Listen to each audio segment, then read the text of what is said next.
can we jump right into it and you just tell me about Sheka B and Associates LLC? Mhm. Sheka B Associates LLC is my company that I started about a year and a half ago, based off of the things that I was doing. I call myself an eclectic me.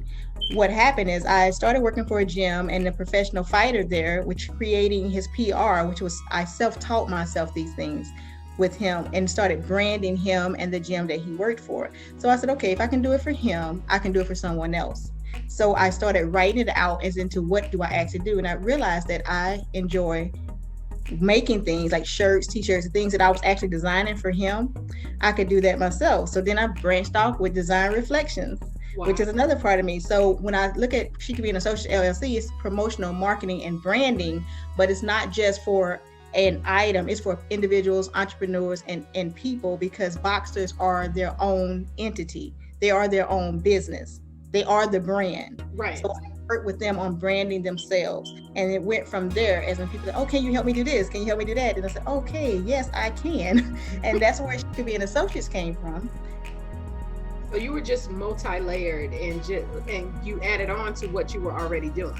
Right. And made it because I was working for the gym. Then I said, okay, wait a minute. Now I can do this for myself, because there's more times that I was getting asked, can you help me? Can you help me? And I'm always helping. I don't mind that. And I know that you're going to have to give away more than you're going to earn initially before you get to where you have to get to. And I'm grateful for that, because in the process of it's a learning process too, and working with people at the different attitudes and multidimensional people.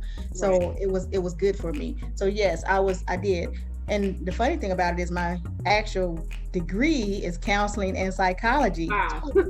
right?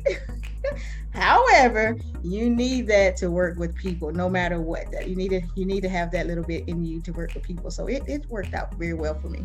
Good. I love it. So therefore you have a fail safe plan. Like it's Yes, no, you already know people, you know how they function. Is no failure in what you're doing. So that's I right. love it. Yep. I just use that as a stepping stone, as a learning stone. Okay, well, let's recreate something else. Let's do something else then. Yes. And it's interesting that you said that, because my one of my questions was, and I'm just going to jump to that. How many times did you have to reinvent yourself during the pandemic? The pandemic, let me see. How many days do you have? Actually, three. Three. Three. Wow. When I started off, I was telling you about the boxes, but you remember everything stopped. Right. At one period of time, we had nothing going on. So I'm not promoting, marketing, branding anybody. So then Wow. I fell back on that design reflection side. Wait a minute, I still know how to make t-shirts, Okay. but I didn't have the promotional marketing side, because the businesses that I had, I was looking forward to some golf tournaments here locally that were going to purchase promotional products from me. All that stopped. Wow. Everything stopped. And you're like, however, that's one thing about my people, we're resilient. So guess what? She went back to the drawing board. T-shirts work.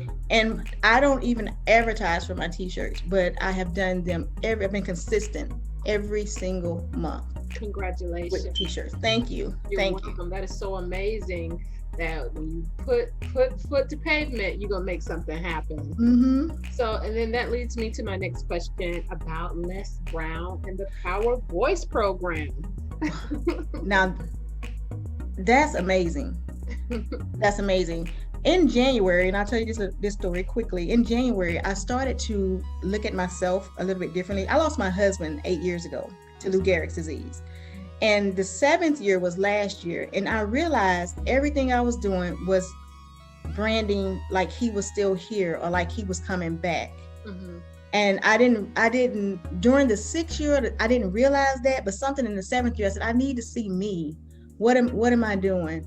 And so I stopped. I didn't even do my nonprofit last year. I used to do a fundraiser once a year. I said, I just want to stop for a second.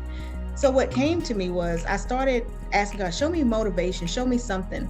So I started turning on the YouTube channel in the mornings, and it was a compilation of speakers: Les Brown, Tony Robbins, Dr. Miles Monroe. And it was just one that kept standing out. He just kept saying, if life would knock you down, try to land on your back, because as long as you can look up, you can get up. I kept hearing that. Then the next day I would go to the TV, and then I said, whatever it is you want me to hear, whatever it is you want me to see, it would be Les Brown.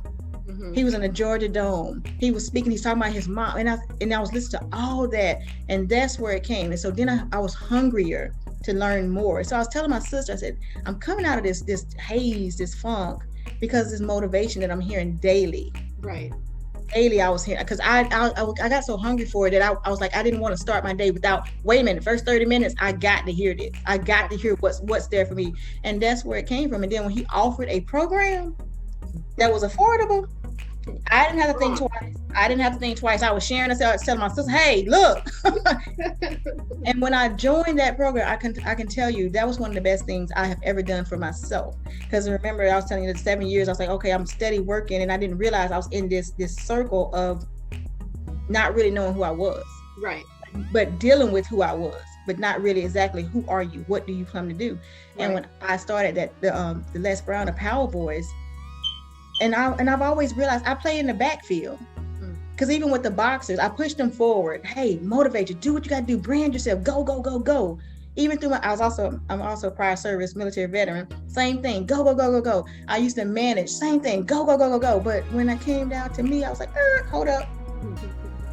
And then when the motivator looking for motivation, they weren't there. And the Power Boys stepped in there and filled in that void and started making me see things another way, from another perspective, and to work with him. Right. If you haven't got on, you're gonna have to, hey, I'm gonna tell you. Phenomenal. So and you already told me what it's like to work with it, just the overall inspiration and motivation from the whole entire team. So what was it like for you to speak at the Main Seed Mastermind Summit about a month ago? That was awesome. That was something, it was like natural. It just came natural. That was a out-of-body experience that was awesome. Met great people, the opportunity to get in front of others and speak and do what you do. Right. And then, because sometimes you have to believe in somebody else's belief in you till you believe in yourself. Yes. Then when I saw that from everybody, I was like, oh, wait a minute, now I popped my collar. I think I did pretty good. And from that, this weekend, I speak Saturday on Les Brown Summit. I was chosen, it was one of 20. I was, oh my gosh. And to think how many people that you actually chosen from.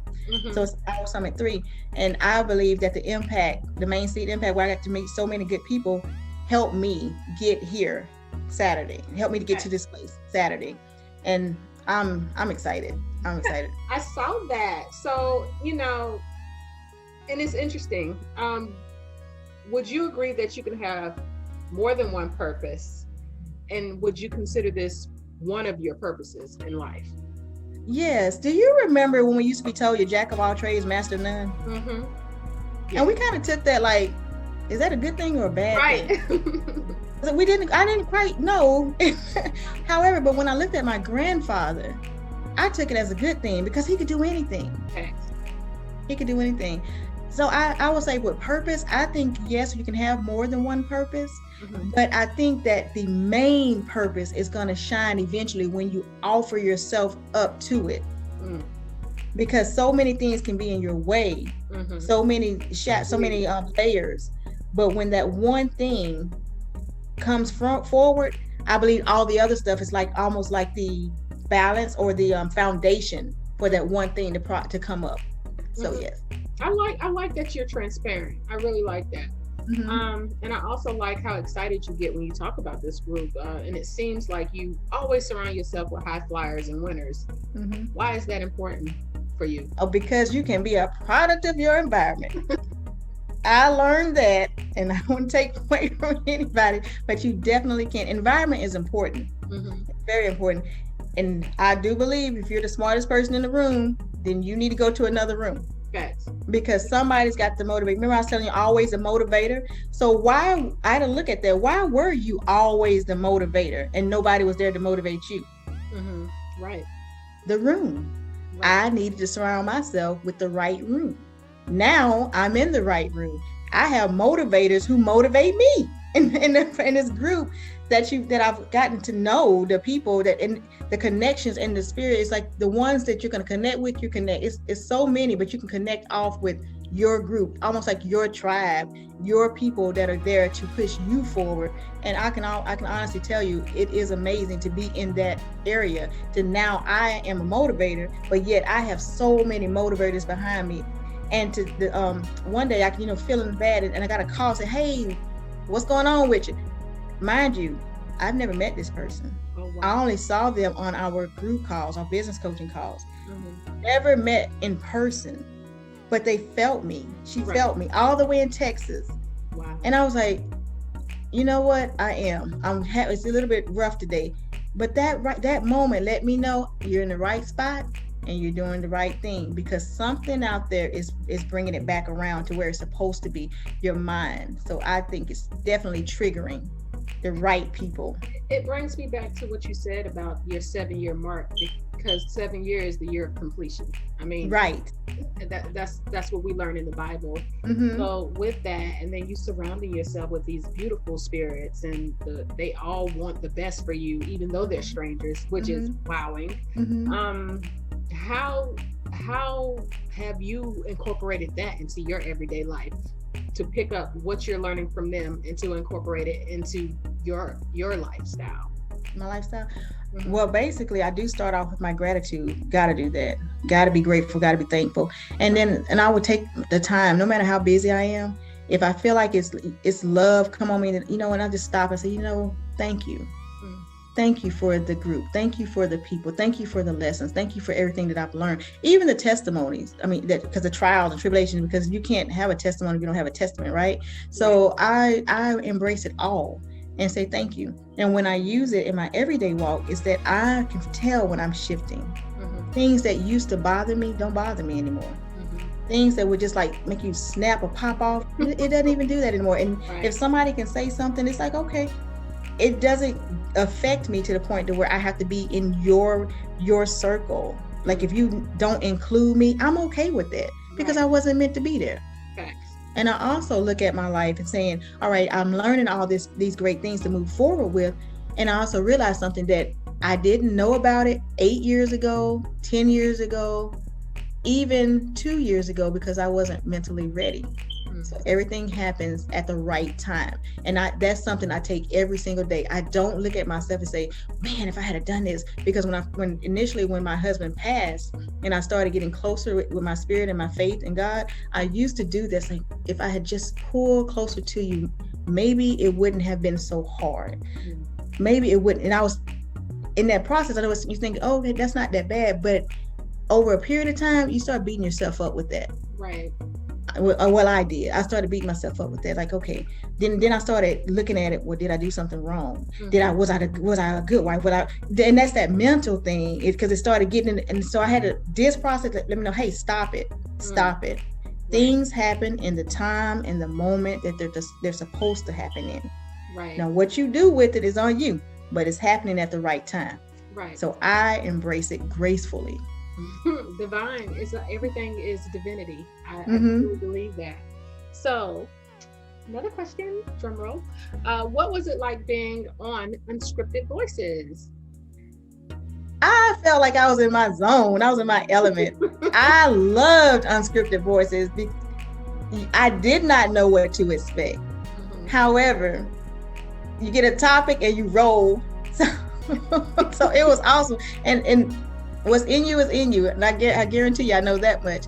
I loved it. I feel like for speakers or anyone that's trying to aspire to be speakers or just want to be heard, that platform, I believe everyone should try it. That want to speak should try that to see, just really how can you throw it out there, even prepping for interviews, because you don't know what questions are going to be asked. I know some people will ask for questions first, but sometimes, you just don't need to know what needs to be asked. Right. Just be comfortable with yourself and what you can put out. Right. And Transparency and authenticity. Mm-hmm. I'm a huge fan of that. I don't like interviews that are scripted, because it's like, well, you're not giving me information that's new. Mm-hmm. What we need is information that's new, that's going to make someone else fall in love with you. Kind of like that favorite love story or your character in the book. It's something that sets that person apart from the last book you read or the last movie that you watched. So, switching lanes a bit, please tell listeners about, or viewers, Sip Slow, your self-development book that will be released February 2021. I am excited about that. And it's a long time coming. The year after my husband passed, he passed in 2012. I went through this phase of I'm here and I'm doing well, but I didn't want to entertain a whole lot of stuff. So I was talking to one of my pastors, and I knew that the process that I went through with him, he died from Lou Gehrig's disease, ALS. Do you know what that is? Mm-hmm. I'll tell the listeners just in case they don't know. It's amyotrophic lateral sclerosis is the scientific long name, also known as Lou Gehrig's disease. And in layman terms, Lou Gehrig's disease is a disease, that neurodegenerative disease that's very aggressive, and it affects the spinal cord. So if you can imagine a person having a stroke, then imagine the stroke in your spine.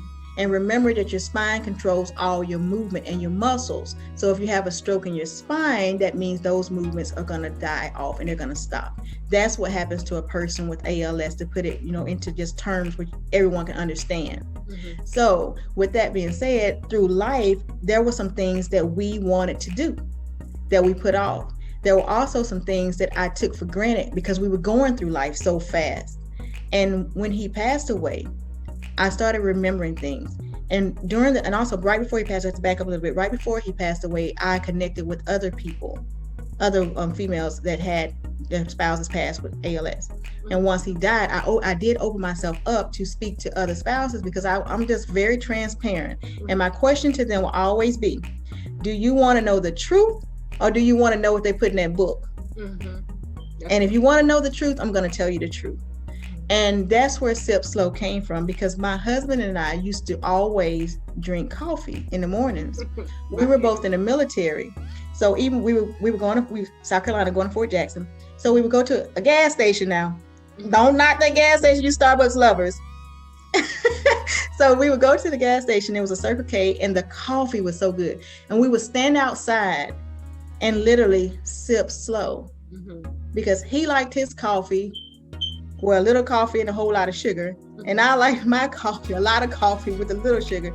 But the flavors, we would just stand there and just sip slow and look at life and just have a little bit of a conversation, and then we would separate for the day. Right. So when I say sip slow, the process that I went through with him with ALS, that we have to take the time to stop and enjoy, because what ALS taught me is that you can die like that, and you also can die a slow death when you're watching yourself die. So take those moments, don't put off anything. The moments that you feel like you need to just stop, because we have so much going on. Stop, smell the coffee, sip the wine, sip the coffee slow, say I love you to a child, hug them when they come in the room, and then learn about yourself in the process. It's to sip slow on your way to self-development. And I learned so much in that process, but the process was happening to me, but I learned the lesson after the fact. Right. Mm-hmm. Okay, I love it. I love that you have a beautiful testimony, and that you embraced the time that you shared with your husband, and were strong enough to write about that, and inspired you to do the book. So best of luck, not even luck, blessings to get this thing out and reach the people that it's intended to reach. So yes, thank you. You're welcome. So I have another question. Okay. This is about fight night, because I saw your picture with Roy Jones. So how did that fight, the fight of the decade, in my opinion, for people, I don't know which generation you came up in, but this was like the fight of the decade. How did that inspire you to see that happen? The one that just happened with him and Mike Tyson? Yes. Well. Say, well. We're pro Roy. Hey, we're pro Roy. Love him. And just in case, Roy, I love you. Just in case. But Tyson came with some. He came to show he had some skills. Look, I'm pro Tyson. I didn't want to interrupt your pro Royness, but you cannot deny it. It was awesome. But I love at the end with Roy. It was so funny. He was trying to catch his breath, and he was like, "Hey, those shots hurt." He still hurt. He was telling the truth. He's being very transparent about it. That Mike Tyson still has that iron hand, the iron Mike Tyson. Yes, I enjoy watching. I enjoy the entertainment part of it. Right. And also at the end to listen to Mike Tyson, because when we were younger, and that I did come up in the Tyson era, people make fun of him, how he talks or whatever. Right. But when he said, they asked him a question about money and doing it again. He says, it was like basic saying, no, this is for the entertainment, this is for the charity, and this is for other, for other people. He was just saying, listen, I'm working for other people now. Right. And I felt like, wow, that's true growth as an individual, as a Black man in America, who has been through so much and who has been labeled such a, he's had bad labels, we understand. Right. But for him to come out and just be public, like, hey, no, look, it wasn't even about that. This was about giving the people what they want. This is for the fans. This is for this. And I love that part, that part of him, that he did that. I enjoyed the fight. I did enjoy the fight. But Roy's Roy. He fights with his style, but if it came down to really, and they had on 12-ounce gloves, which were pretty big gloves. Right. So if we had to actually go, I love you, Roy, but but Mike came with it. He came with the thunder. I was more inspired by the fact that even though Roy knew it might be challenging, he still continued to do it. Yes. That takes a level of fearless. You on the internet, he could have just made up any excuse, but to be fearless and just do it and get it over with at their age, that was huge to me. And you know what else? The dream. Because he always wanted to fight Mike Tyson. Right.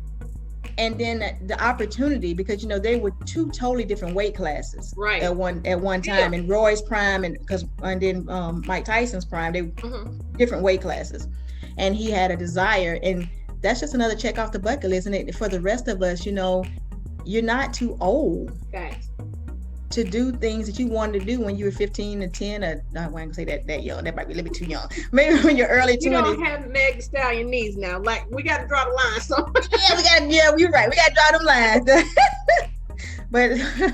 but I did enjoy it. I did enjoy watching it.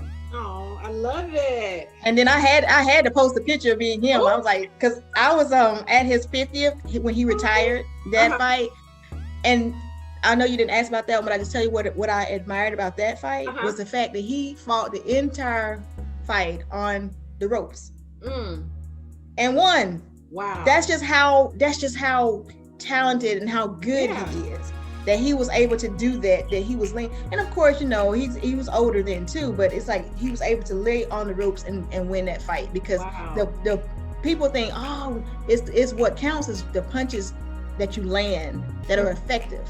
That's what the judges are looking at. And so I was and you talking about amazing in his hometown, and I was up that close and personal. The coach I work for here, he and Roy are really good friends. So they go back in the day, and he was one of Roy's sparring partners back in the day. So that's how we get that up close with them. Wow. I love that you're very, very knowledgeable about boxing, because even still, I'm like, sparring, girl, they were fighting. But you know what? If they hear it, they'll question me. I didn't, and you know what's funny? 4 years ago, I ain't know nothing. Wow. I didn't know anything. Self-taught. And the fact that the coach, he wouldn't tell me everything. He'll say, Google it. He'll make me read it. Right. And I'm taking pictures with legends. That I need to pull off Facebook, not even realize I have literally pictures with legends in boxing, and didn't even know who they were. Wow. And I'm like, wow. And now I do. So I was like, I said, I'm going to pull them all off, because you put on the phones now, and for the next events, because I see them. And you know what else is kind of neat? As big as this world is, boxing is small. They remember faces. They may not remember your name, but they do remember faces. So me, I would stick with that, because I found a love for something. I'm not even a sports person, but I am a boxing person. I love it. Okay, all right. So we know you probably would be boxing like in your pastime. Nope.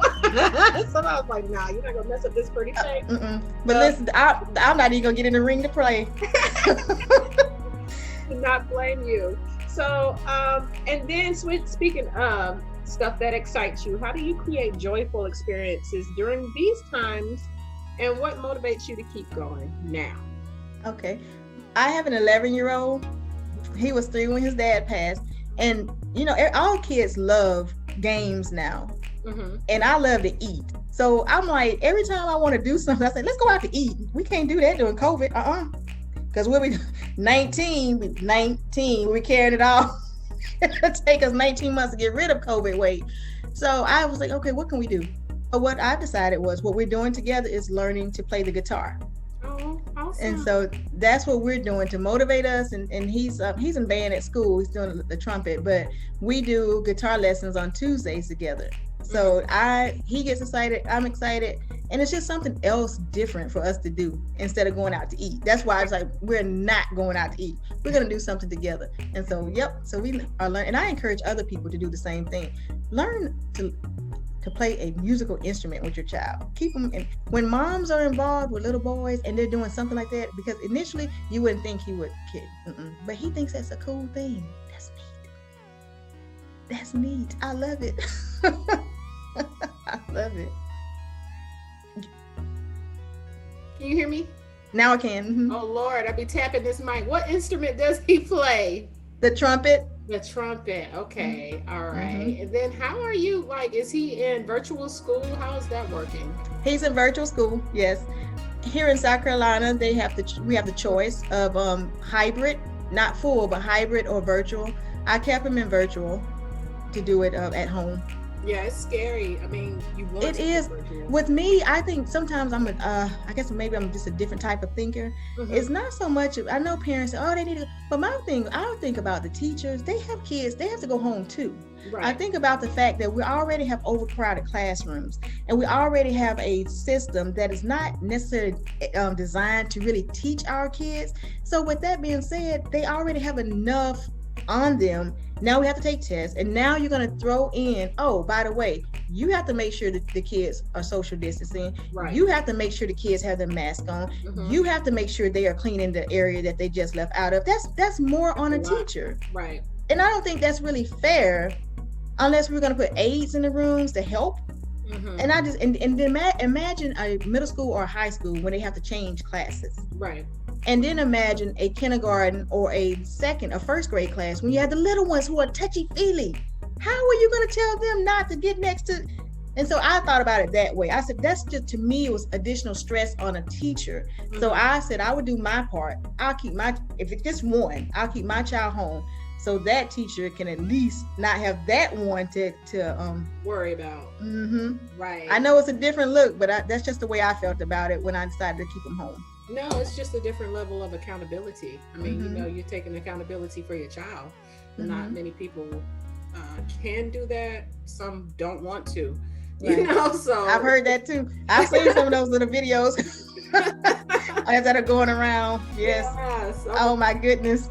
I'm over it. So you recently, and you mentioned this a little while back in the interview, but you recently posted the following: learn to be okay with not being invited, included, or considered. Can you expand on that, the reason that you post that? Yes, I like to see different sayings, and if they're relevant, I like to share them. And so initially I used to think that I had to be invited. If I wasn't invited, then I felt like something was wrong, especially something that I created. But the more I come into the understanding and acceptance of who I am, I'm good. Because I thought about something else, which I didn't post. Think about this. If you're not invited or considered in that situation, guess what it does? It frees you up to be at the head of the table that's prepared for your what? Your enemies, right? Right. So we don't need to be invited over there. That's in the wrong. I need to be over here that he prepared for me. Right. You know, which is a better table, better setting. And also it frees you up where your name can go in rooms that you never put your feet in. That's right. That is. So that's why I just don't even worry. That's all. Just let it go. Well, my saying is, people always, you know, not to take it personal, because everybody always circles back. That is just a rule of thumb. Everybody will always circle back. So that's true. And listen, that's a part of my growth. And I told you, I'm very transparent. Right. That's part of my growth, because you know, you can be like, I know you lied. But you know, like, you be like, and then that growth, that spirit be like, spirit. Yeah. You be like, you know, but I brought you from somewhere, and you be like, you.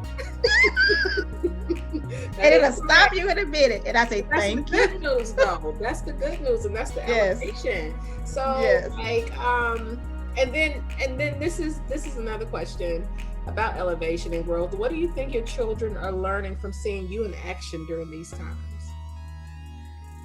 I had that conversation with my daughter just yesterday, and I was asking her that question because she and I have, I'm telling you, it's a whole lot to this onion to peel back, but it's a good thing. She was saying, Mom, if I can't do this, then are you okay with me doing this? I said, I said, because one thing you should see, you have noticed with me, is that I always get up. And she's like, you're the strongest person. I said, thank you. And with them looking at me, they know that no matter what, I'm here. I'm not trying to be the helicopter mom, but I kind of feel like I'm the safety blanket for them. So I know that when they look at me, they look at strength, stability, power. They see all of that, and I'm okay with that. I'm glad, and I'm glad that they see that in me. Now, I'm not necessarily saying that they can walk my path, because one thing I have learned by having a 25-year-old and a 20-year-old, I don't really know how old you are. You look very young. I am 43. Okay. I need that makeup artist. You look great, girl. What are you drinking? Which kind of water? Alkaline? Coffee. Sipping slow. Hey, stress-free. I see it. Stress-free. I'm smiling. Yes. Yeah. Let's see, where would I go with that? Oh, wow. So you understand that a 45-year-old coming up in the world and a 25-year-old coming up in the world is two different things. Oh yeah, absolutely. The things that we can overcome that we didn't think twice about, we just overcame and did. They just don't have that. And I had to learn it through mine. Right. The things that I took for granted, because I just made things happen, just did stuff. And I'm like, okay, you didn't know that how you didn't know that? Right. Oh my. So I had to realize something. The things that we watched and saw and learned, they're learning, but they're not watching, seeing like we did. Oh no. They're like, tell me, Google me, speak to me, Siri. And then if you don't know what to ask Siri, she can't tell you to write that check. Facts. Siri, you know, so that's what emotions. That's exactly. So with them, I just told them, if nothing else, y'all learn to keep pushing. They know that life's gonna knock them down. Mm-hmm. They know that you have to get up. Mm-hmm. They know that no one's gonna give you anything, not even when you're at your lowest. So be prepared to pick your own self up, dust your own self off. If you have to turn around, start over, it's okay. And I also show them that it doesn't matter how many times you fall, just keep getting up.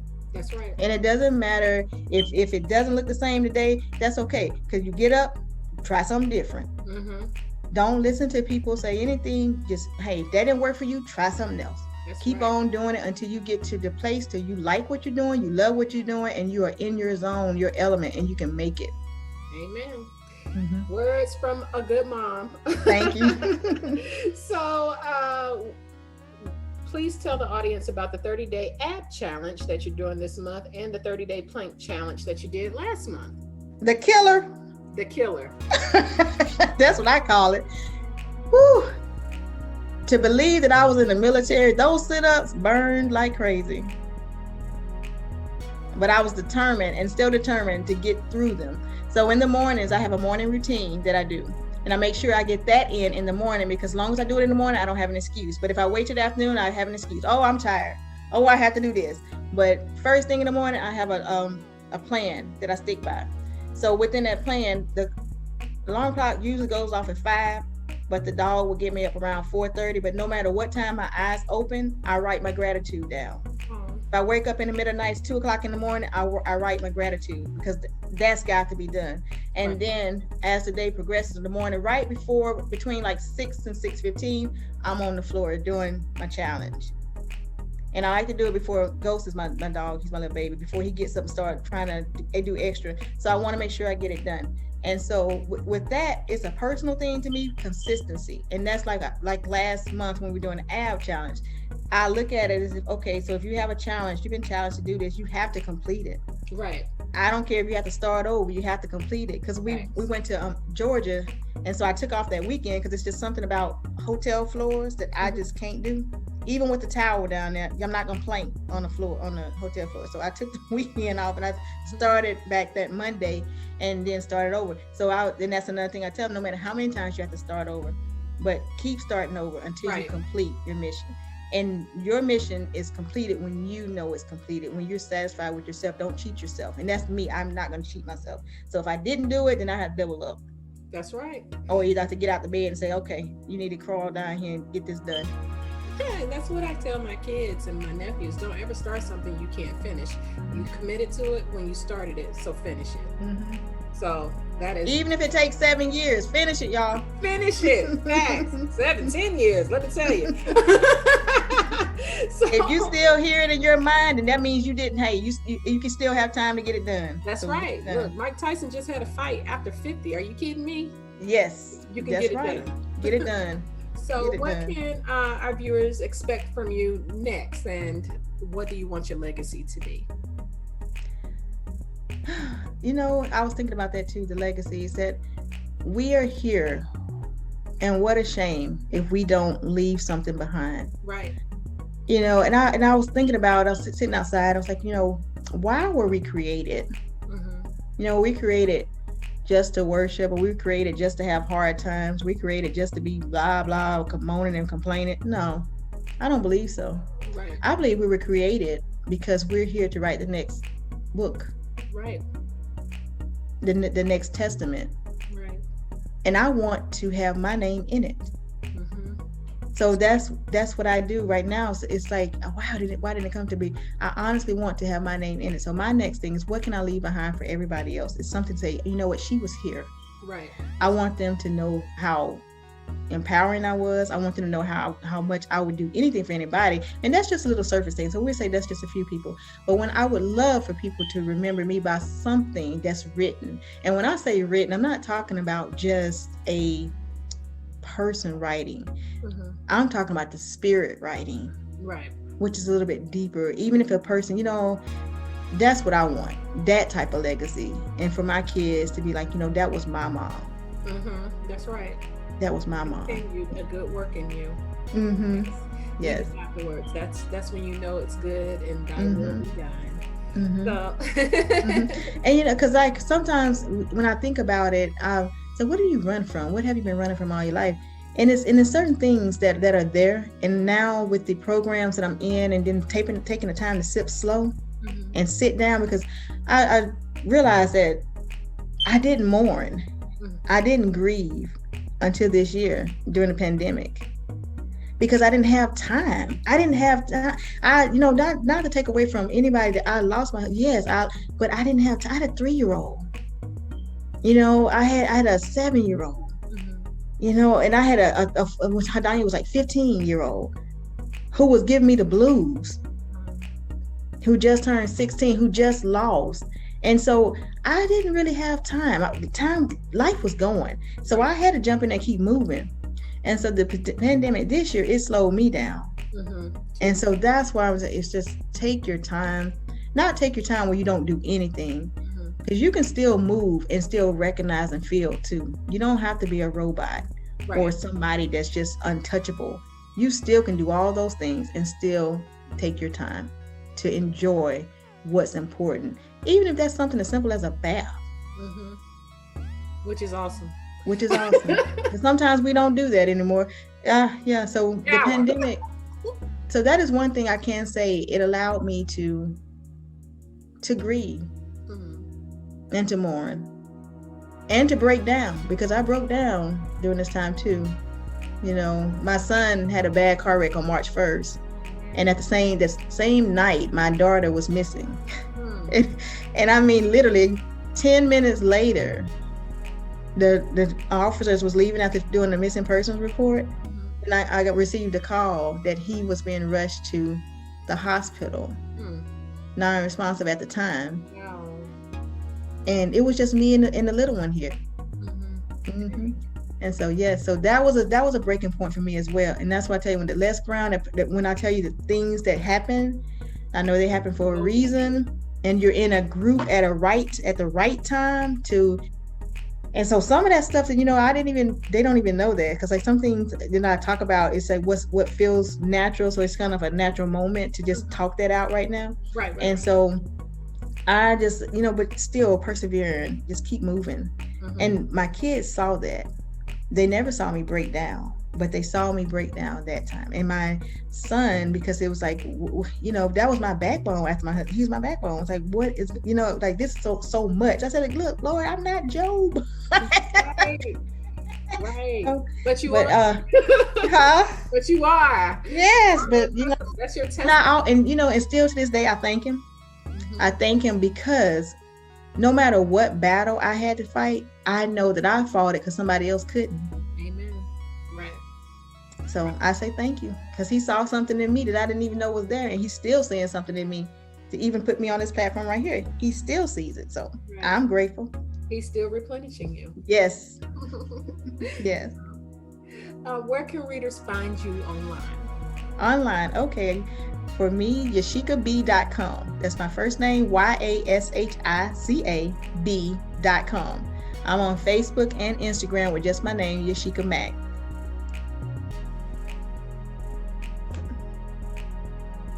Hey. But I didn't hear you. I was saying thank you so much. You were a joy. I definitely would like to have you back just for, mother's perspective and getting through the pandemic. I have shared some of the similar experiences that you did with your kids. So I feel like mothers in general don't have that platform to where they can testify and talk about their testimonies and how they overcame and where they are now. So I would definitely like to have you back. Oh my, confirmation. It's great you say that, because that is one of my next steps. It's like I want to do the talk show with women and moms. Right. And that is believe it or not, he's already given me my second book. Is When Life Knocks You Down, Try Something Different. And that one will be about the journey with my daughter. Wow. Because in that process of me thinking that she was an out of control teenager, a rebellious young adult, she was diagnosed with a mental illness. Wow. And I just learned this year when I was telling her going through the process of that March 1st changed me. So yes, I definitely want to come back, and definitely if I get mine off the ground, definitely would like for you to come talk to me too, so we can talk to people where they are. Tell me, because like one thing, I know we're taking your time. One thing about I do when my husband was, and they asked the question, what happened? What can you do? The families, and my question was like, hey, do you want to know the truth, or do you want to know? See, I wasn't about sugarcoating nothing. I'm not getting ready. We had videos, and we're wives, spouses. We had videos showing us of a happy couple. No, I'm gonna tell you the truth. Right. No, I was not happy. I was kind of upset sometimes when I had to do all. You have to put yourself off. Right. Before you take care. When you're a caregiver, I don't know. Talk to me the right way. Tell me about the times when you was in the driveway and just wanted to scream. Facts. Tell me about when you wanted to back up and not even go in the house because you knew what was facing you. That's the kind of stuff and so I was like, why didn't somebody talk to me that way? Don't show me a video of a happy couple skipping down the road. That didn't happen because I wasn't happy when I was cleaning the floor. I was tell me the truth. Look, tell me the truth so I can really have my mind right. Right. So that's where I am. So if somebody asks me something, if I have experience on it, been through it, that's one thing you can expect from Yashica. I'm gonna ask you, you want to know the truth? Because I'm not, you're gonna know the truth. I'm not gonna sugarcoat it. Well, you wore so many hats and nobody knew the backstory. Everybody saw the good stuff. It's just like Facebook. You see a picture, but you don't know what's going on before that picture was taken. Or in that moment, what forced you to smile when you wanted to just cry inside. So right. I can sympathize, girl. Let me tell you, we're gonna get together. Okay.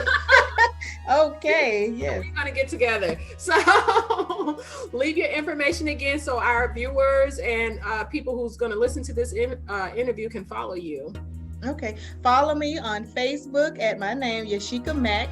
Follow me on IG, Instagram at Yashica Mac, or my business, Sheka B Associates, LLC. Either way, you're gonna get me. YashicaB.com is my website, and you can also email me at yashica@yashicab.com. Woo-hoo. Thank you. Yes, thank you. Thank you for having me. I enjoyed this. I did too. We're gonna get up again. Trust in the Yes. Yes. Bye. Bye-bye.